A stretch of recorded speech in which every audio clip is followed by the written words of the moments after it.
AMC કર્મી પર હિચકારો હુમલો। નોકરી પૂરી કરી ઘરે જતા હતા અને એલિસ બ્રિજ પોલીસ સ્ટેશનની સામે જ અજાણ્યા શખ્સો હથિયારો સાથે તૂટી પડ્યા।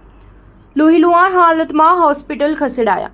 અમદાવાદ મ્યુનિસિપલ કોર્પોરેશનમાં પશ્ચિમ ઝોનમાં સેનેટરી સબ ઇન્સ્પેક્ટર તરીકે ફરજ બજાવતા કિરણ બરંડા ઉપર મોડી રાત્રે એલિસ બ્રિજ પોલીસ સ્ટેશનની સામે જ અજાણ્યા શખ્સોએ હુમલો કર્યો હોવાની ઘટના બની છે।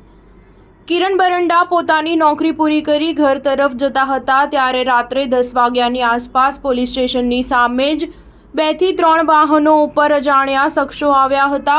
લાકડી અને અન્ય હથિયારો વડે તેમના ઉપર હુમલો કરી નાસી ગયા હતા।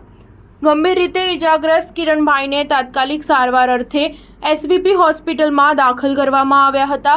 ગંભીર ઘટનાને 8 કલાક વીતી ગયા છતાં પણ એલિસ બ્રિજ પોલીસે કોઈ તાત્કાલિક કાર્યવાહી કરી હજી સુધી ફરિયાદ નોંધી નથી।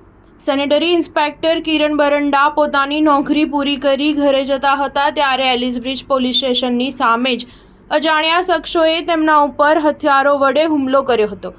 માથાના ભાગે અને પગમાં ગંભીર રીતે ઈજા પહોંચતા તેમને સારવાર અર્થે એસવીપી હોસ્પિટલમાં ખસેડવામાં આવ્યા હતા જ્યાં હાલ તેમની સારવાર ચાલી રહી છે। આ મામલે હજી સુધી કોઈ પણ પોલીસ ફરિયાદ માટે પોલીસ આવી નથી। સેનેટરી સબ ઇન્સ્પેક્ટર પોતે હોસ્પિટલમાં દાખલ છે પરંતુ પોલીસ હજી સુધી ફરિયાદ લેવા માટે આવી નથી। વધુમાં જણાવ્યું હતું કે એલિસ બ્રિજ પોલીસ સ્ટેશનની સામે જ આ ઘટના બની હતી અને ખાસા કલાકો ઉપરનો સમય વીતી ગયો હોવા છતાં પણ હજી સુધી પોલીસ નિવેદન લેવા કે ફરિયાદ નોંધવા માટે આવી નથી। ઢોર પકડવાની કામગીરીને લઈને તેમના ઉપર અજાણ્યા લોકોએ હુમલો કર્યો હોવાની શંકા વ્યક્ત કરવામાં આવી છે। હાલ તેઓની તબિયત સારી છે। હવે આ મામલે પોલીસ ફરિયાદ નોંધાવવાની કાર્યવાહી કરવામાં આવશે। સ્ટાર ન્યૂઝ 7 હંમેશા સચ્ચાઈની સાથે।